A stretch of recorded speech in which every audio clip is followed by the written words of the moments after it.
Hello दोस्तों, स्वागत है आपको हमारे YouTube channel creative minds 2M channel में। तो दोस्तों, यह वीडियो पार्ट 2 है। जैसा कि आप जानते होंगे कि SC ST स्टूडेंट के लिए हॉस्टल की फॉर्म अप्लाई होना स्टार्ट हो गया। चाहे आप बॉय हो या फिर गर्ल, यानी चाहे आप लड़का हो या फिर लड़की। अगर आप 10th पास कर चुके हैं तो अगर आप चाहते हैं कि बाहर हम रहकर पढ़ाई करना चाहते हैं तो बिहार सरकार द्वारा यानी बिहार गवर्नमेंट के द्वारा SC ST स्टूडेंटों के लिए छात्रावास की व्यवस्था की गई है, जिसका फॉर्म अप्लाई स्टार्ट हो गया, जिसका अंतिम तिथि 15 अप्रैल तक है। सब कुछ फ्री होने वाला है। जैसा कि मैं फिर बता रहा हूँ कि वीडियो का पार्ट 2 है। एक फर्स्ट वीडियो में बता चुका हूँ कि किस प्रकार रजिस्ट्रेशन करना है एंड रजिस्ट्रेशन करके यूजर आईडी कैसे आपको मिलेगा।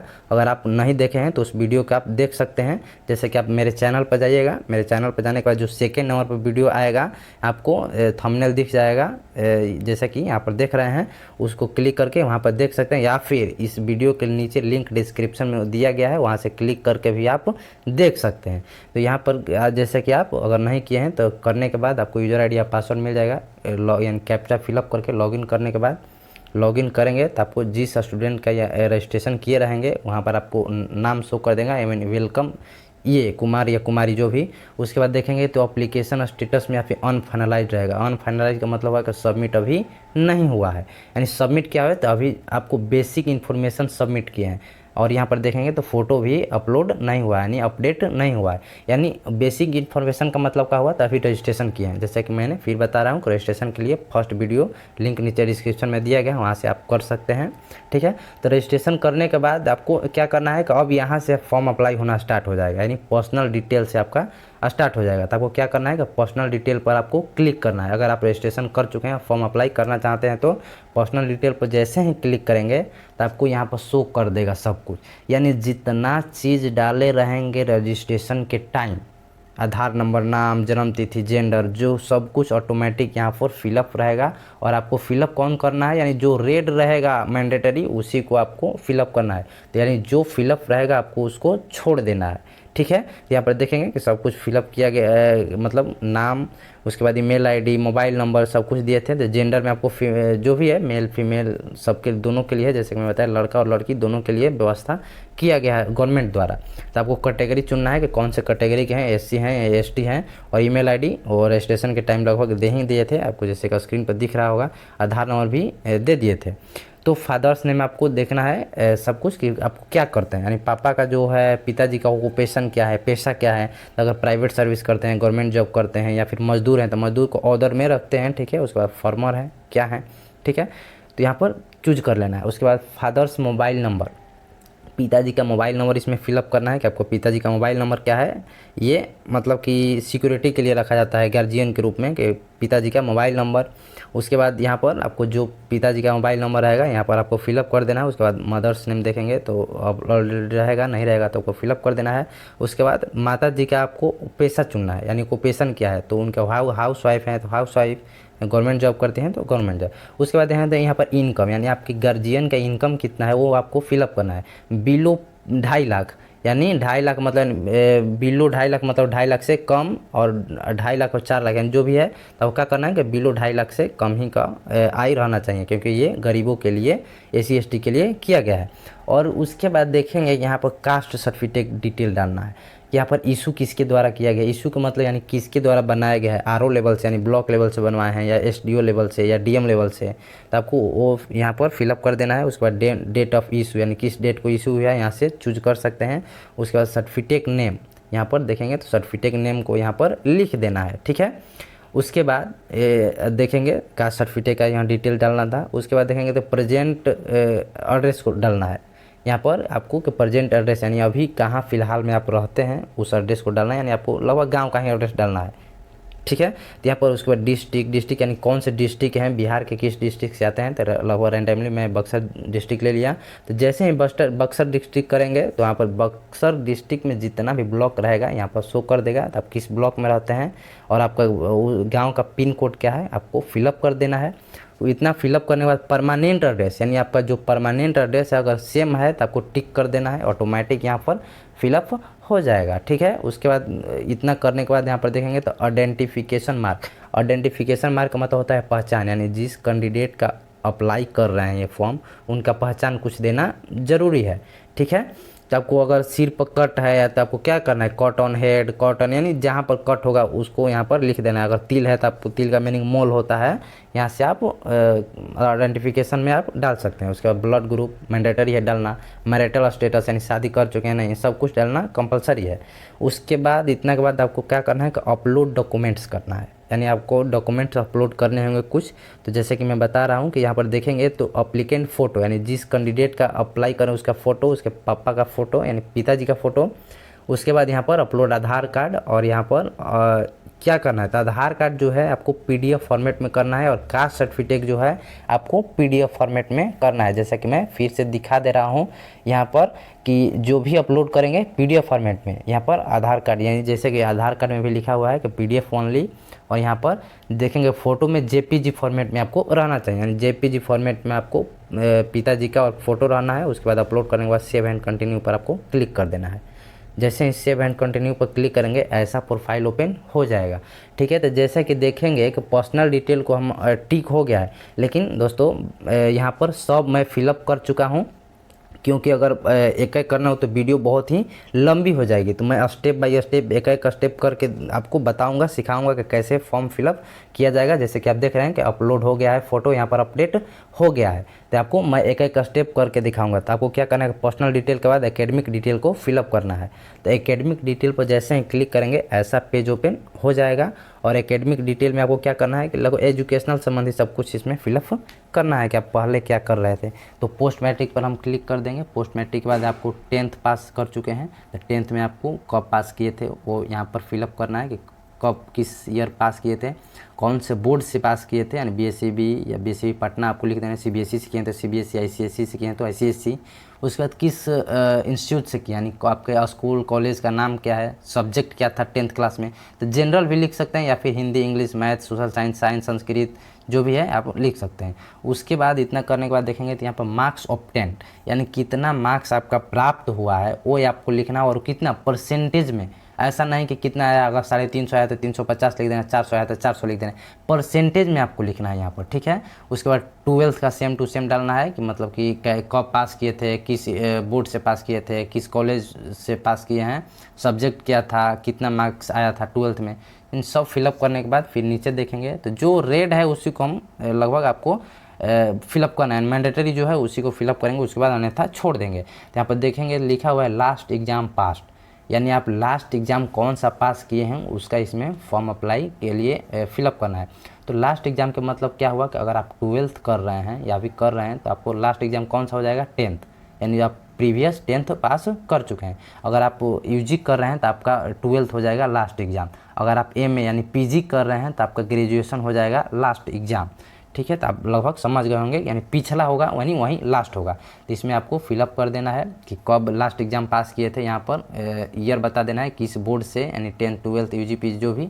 उसके बाद स्कूल सब्जेक्ट क्या था, मार्क्स कितना था, यहाँ पर सब कुछ आपको फिलअप कर देना है। और बोर्ड में अगर आप ग्रेजुएशन हैं तो VKSU भी चुन सकते हैं। उसके बाद सब्जेक्ट क्या था, उसके बाद देखेंगे तो मार्क्स कितना था वो भी इसमें आपको फिलअप करना है। ठीक है, अगर ऑनर्स का सब्जेक्ट है तो सिर्फ ऑनर्स का विषय चूज करना है। उसके बाद देखेंगे तो अपलोड मैट्रिक 10th मार्कशीट, इसमें क्या करना है कि 10th का मार्कशीट अपलोड करना है, और यहाँ पर लास्ट एग्ज़ाम पास। अगर आप 10th का इसमें करते हैं, अगर आप 12th कर रहे हैं तो उसमें भी 10th का मार्कशीट अपलोड करेंगे, और इसमें भी आपका लास्ट एग्ज़ाम में भी 10th का ही मार्कशीट अपलोड करेंगे, यानी दोनों में 10th का। लेकिन अगर आप इंटर ग्रेजुएशन कर रहे हैं तो इसमें 12th का यानी लास्ट एग्ज़ाम में लास्ट एग्ज़ाम का ही आपको अपलोड करना है, लेकिन 10th में 10th का। लगभग आप समझ गए होंगे। तो फिर आगे चलते हैं, यहाँ पर लिखा गया है कि detail of the course purchasing, यानी कौन सा कोर्स पर्चिंग किए हैं, यानी कोर्स कौन अभी फ़िलहाल कौन सा कोर्स कर रहे हैं उसका डिटेल यहाँ पर फिलअप करना है। यहाँ पर कोर्स कैटेगरी आपको कौन सा है, क्लास कोर्स कौन सा है, सेशन क्या है आपका, किस बोर्ड या यूनिवर्सिटी से कर रहे हैं, ठीक है, किस डिस्ट्रिक्ट में, यानी जो इंस्टीट्यूट है आपका, जिस इंस्टीट्यूट से कर रहे हैं वो कौन से डिस्ट्रिक्ट में इंस्टीट्यूट पड़ता है वो फिलअप करना है आपको। ठीक है, लगभग यहाँ पर फिलअप करने के बाद इंस्टीट्यूट का एड्रेस डालना है, यानी एड्रेस कहाँ है, यानी कि क्या नाम है उसका इसमें फिलअप करना है। और नाम के बाद आपको सब्जेक्ट क्या है, आपको सब्जेक्ट इसमें लिखना है, यानी कोर्स कैटेगरी में, यानी जो अभी फ़िलहाल जिस कोर्स को कर रहे हैं उसका डिटेल आपको फिलअप करना है। उसके बाद देखेंगे यहाँ पर तो लिखा होगा कि रिकमेंडेशन लेटर, यहाँ पर अपलोड करने के लिए दो चीज़ आ रहा है। यहाँ पर देखेंगे तो रिकमेंडेशन लेटर आ गया है, और यहाँ पर स्कूल कॉलेज यूनिवर्सिटी का बताते हैं कि क्या होता है रिकमेंडेशन लेटर। तो जो सेकेंड नंबर पर स्कूल कॉलेज यूनिवर्सिटी का लिखा है उसमें फ़ी रिसिप्ट को आपको अपलोड करना है, ठीक है। अभी रिकमेंडेशन, अब आते हैं फर्स्ट नंबर पर जो है रिकमेंडेशन। तो देख सकते हैं आपको यहाँ पर पीडीएफ दिख रहा होगा कि रिकमेंडेशन लेटर फ्रॉम इंस्टीट्यूट, यानी इंस्टीट्यूट से जो रिकमेंडेशन लेटर है, लिंक भी नीचे डिस्क्रिप्शन में है, यहाँ से आप डाउनलोड करके भी अपने स्कूल में, मैं बता रहा हूँ कि क्या क्या फिलअप करके कैसे कैसे करवाना है, तो लिंक नीचे डिस्क्रिप्शन में है, वहाँ से आप डाउनलोड कर सकते हैं। यहाँ पर क्या करना है कि रिकमेंडेशन लेटर में 2 पेज होगा, ये गार्जियन के लिए है कि अब ये मतलब कि पापा का हस्ताक्षर है या पिताजी का, इसमें आपको अपना नाम फिलअप करना है जो खाली स्थान छोड़ा गया है वहाँ पर नाम, उसके बाद सिग्नेचर ऑफ द पेरेंट्स, यानी आपको पेरेंट्स का सिग्नेचर यहाँ पर करवा लेना है। उसके बाद सिग्नेचर ऑफ द कैंडिडेट, यानी जिस कैंडिडेट का रहेगा उस कैंडिडेट का भी इस पर हस्ताक्षर रहेगा, और यहाँ पर पेरेंट्स का, ठीक है, ये समझ गए। उसके बाद आते हैं रिकमेंडेशन लेटर। ये जो फर्स्ट रिकमेंडेशन लेटर, ये इंस्टीट्यूट से जाना है, उसमें आपको क्या करना है कि name of the board university, यानी किस बोर्ड से कर रहे हैं या फिर किस यूनिवर्सिटी से कर रहे हैं, यहाँ पर फिलअप करना है, यानी इसके आगे। उसके बाद name of the school college institute, यानी स्कूल कॉलेज इंस्टीट्यूट का नाम क्या है, उस एड्रेस उसका क्या है, यानी सबका आगे आगे फिलअप करना है। कॉन्टैक्ट नंबर है तो दे देना है, नहीं है तो छोड़ देना है, ठीक है। उसके बाद मेन यहाँ पर क्या फिलअप करना है, यहाँ पर अब देखते हैं। तो यहाँ पर नेम ऑफ द एप्लीकेंट, यानी जिसका है उसका नाम, रोल नंबर, पिताजी का नाम, माताजी का नाम, रेसिडेंट ऑफ डिस्ट्रिक्ट, यानी किस डिस्ट्रिक्ट में आप रहते हैं या स्कूल है उसका, उसका name of the course admitted है, जैसे कि मैंने बताया कि जो पर्चिंग किए हैं कोर्स, यानी जो अभी कोर्स कर रहे हैं उसका यहाँ पर लिखना है। उसके बाद क्लास ईयर सेशन क्या है, डेट ऑफ एडमिशन, यानी कब एडमिशन लिए थे, उसके बाद डेट ऑफ एक्सपेक्टेड डेट, मतलब कब तक कंप्लीट हो जाएगा। अगर 24 से 26 रहेगा तो 2026 लिखना है, अगर 24 या 28 सेशन रहेगा तो 2028, यानी 2028 तक कंप्लीट हो जाएगा, यानी एग्जाम्पल के तौर पे ये बताया, ठीक है। अगर 23 से 27 है तो 27 तक लिखेंगे। उसके बाद क्या करना है कि यहाँ पर हेडमास्टर से सील मोहर, यानी मोहर और साइन करवा लेना है, यहाँ पर डेट दे देंगे, यानी इतना रिकमेंडेशन का काम हो गया। और यहाँ पर डाउनलोड भी कर सकते हैं, लिंक नीचे वीडियो के डिस्क्रिप्शन में दिया गया है। और उतना करने के बाद डिटेल ऑफ वो सब फिलअप हो गया। उसके बाद क्या करना है, यहाँ पर किसका तैयारी करना चाहते हैं, यानी हॉस्टल में रहेंगे तो किसका तैयारी करेंगे, यहाँ पर कुछ भी जिसका तैयारी करना चाहते हैं आपको चूज कर लेंगे। उसके बाद यहाँ पर दिया है कि टारगेट, यानी जो ये तैयारी करेंगे इसका कब तक टारगेट लेकर चल रहे हैं, 2028, 2029, 2030, 2035, कब तक, उसको फिलअप करना है। और यहाँ पर कोचिंग के लिए कहा गया है कि किस, यानी आपको जो तैयारी कर रहे हैं जो किसी भी चीज़ का, उसके मतलब किस चीज़ का कोचिंग की ज़रूरत पड़ सकता है, तो आपको इसमें कुछ भी फिलअप कर देना है। उसको क्लिक टू ऐड पर क्लिक कर देना है। जैसे कि आपको क्लिक टू ऐड पर क्लिक करने के बाद देखेंगे तो यहाँ पर नीचे आ गया है, ठीक है। उसके बाद सेव एंड कंटिन्यू पर हम क्लिक कर देंगे, ठीक है। तो सेव एंड कंटिन्यू पर क्लिक करने के बाद यहाँ पर देखेंगे तो एकेडमिक डिटेल भी क्या हो गया, यानी सक्सेस हो गया, यानी सफल तरीके से, यानी टिक लग गया। अब आते हैं जो बचा है अदर डिटेल, यानी अदर डिटेल को किस तरह फिलअप करेंगे वो आपको बताने जा रहा हूँ। तो अदर डिटेल पर आपको क्लिक कर देना है। अदर डिटेल पर जैसे ही क्लिक करेंगे इसमें भी आपको जो मैंडेटरी है उसी को फिलअप करना है, यानी एनी डिसेबिलिटी, यानी आप विकलांग हैं तो नो, यानी लगभग इसमें सभी में आपको क्या करना है कि नो फिलअप कर देना है। आप विकलांग है तो नो, अगर मेडिकल इशू है तो अगर हाँ तो हाँ, नहीं तो नो, उसका एलर्जी तो नो, यानी उसको छोड़ भी सकते हैं, कोई इशू नहीं है। उसके बाद यहाँ पर देखेंगे तो मैंडेटरी नहीं है, इसको छोड़ देते हैं। जो मैंडेटरी है उसी को करेंगे। यहाँ पर देखेंगे कि रेड है उसको हम क्लिक करेंगे, यानी जो प्रोविजनल विजिटर, यानी जो अगर आपका सिलेक्शन हो जाता है तो कौन यहाँ पर विजिट करने आ सकते हैं, आपको संभावना व्यक्त करना है, तो उनका नाम लिख देना है, एड्रेस दे देना है, उनका कॉन्टैक्ट नंबर दे देना है, यानी उनसे रिलेशन क्या है, आप ब्रदर हैं, पिताजी हैं, माताजी हैं, जो भी है आपको रिलेशन लिख देना है। उसके बाद उनका फ़ोटो यहाँ पर अपलोड कर देना है, यानी जिसका यहाँ पर नाम लिखे रहेंगे उसका फ़ोटो अपलोड कर देंगे। सेकेंड नंबर पर सेम वही करना है, अगर दूसरा व्यक्ति भी कोई हो सकता है तो 2 लोग भी हो सकते हैं, तो 2 लोग का भी डिटेल यहाँ पर फिलअप कर देंगे, ठीक है। इतना करने के बाद अब आते हैं योर बैंक डिटेल का। लगभग ये तो कोई छोड़ना नहीं चाहेगा और इसको छोड़ना भी नहीं हो, क्योंकि इसमें हॉस्टल में सिलेक्शन होने के बाद यानी 1000 रुपया पर मंथ भी आएगा। तो आपको क्या करना है कि your name as in bank, यानी जो आपका बैंक में नाम है उसी नाम को यहाँ पर लिखना है, यानी जो पासबुक पर नाम है उसको पासबुक पर नाम लिखना है, यानी ये नहीं कि आपको बैंक का नाम इसमें लिख देना है, ठीक है। और उसके बाद अकाउंट नंबर जो है आपको अकाउंट नंबर यहाँ पर फिलअप करना है। उसके बाद IFSC कोड यहाँ पर लिखना है, यानी जो आपके बैंक का IFSC कोड रहेगा IFSC कोड लिखना है। उसके बाद जैसे ही IFSC कोड करेंगे ऑटोमेटिक यहाँ पर बैंक नेम लिख देगा, ठीक है। इतना करने के बाद फिर हम नीचे क्लिक करते हैं, जैसा कि नीचे का डिटेल देखते हैं कि क्या क्या फिलअप करना है। तो यहाँ पर नीचे देखेंगे तो लगभग जो भी है मैंडेटरी, हाँ तो आता है मैंडेटरी में। तो अप्लाई फॉर हॉस्टल, यानी किस हॉस्टल के लिए आप अप्लाई कर रहे हैं, किस डिस्ट्रिक्ट के लिए। तो डिस्ट्रिक्ट में देखेंगे तो जिस डिस्ट्रिक्ट के लिए करेंगे उसको आपको सेलेक्ट कर लेना है। उस डिस्ट्रिक्ट को सेलेक्ट करने के बाद देखेंगे तो हॉस्टल टाइप में हमेशा पोस्ट मैट्रिक करेंगे, क्योंकि 10th बात कर रहे हैं। उसके बाद हॉस्टल नेम, तो देखेंगे कि बक्सर में जो यानी लड़का है, जो भी लड़की रहेंगी तो लड़की के नाम से जो भी आ जाएगा, उसके बाद ये आ जाएगा, उसको क्लिक कर देंगे। उसके बाद क्लिक टू ऐड पर हम क्लिक कर देंगे।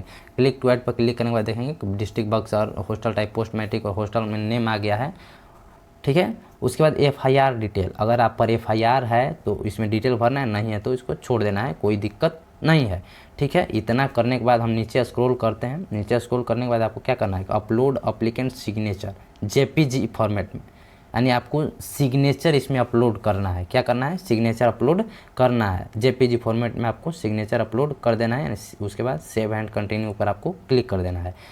तो जैसा कि मैंने सेव एंड कंटिन्यू पर जैसे ही सबमिट कर दिया, जैसे कि देख रहे हैं आप कि यहाँ पर 4 ठो मैं बता चुका, यानी आसानी तरीके से फिलअप हो गया। लेकिन अभी फाइनल सबमिट नहीं हुआ, यानी फाइनलाइज्ड नहीं हुआ है, लेकिन अभी अनफाइनलाइज्ड दिखा रहा है। तो फाइनल सबमिट करने के लिए अब क्या करना पड़ेगा आपको, तो आपको सबसे पहले आपको फाइनलाइज्ड एप्लीकेशन फॉर्म, यानी इस पर भी आपको क्लिक करना है। तो जैसे कि मैं क्लिक कर दिया, जैसे ही क्लिक करेंगे फाइनलाइज्ड वाले पर, तो यहाँ पर सारा डिटेल जितना दिए रहेंगे सब यहाँ पर दिख जाएगा। यहाँ पर सबमिट करने के लिए जो भी करेंगे, अभी लॉक नहीं हुआ है, यहाँ पर सारा डिटेल दिख जाएगा, फ़ोटो दिख जाएगा, डिटेल दिख जाएगा, जितना भी डिटेल इसमें डाले होंगे, दिए होंगे, सब कुछ यहाँ पर दिख जाएगा। तो यहाँ पर स्क्रॉल डाउन करते हैं नीचे, तो यहाँ पर देखेंगे तो सब कुछ दे दिया गया है। यहाँ पर डेट दे दिया जाएगा कि किस डेट को आप कर रहे हैं, ठीक है। इसका लास्ट डेट जैसे कि मैं बताया 15 अप्रैल।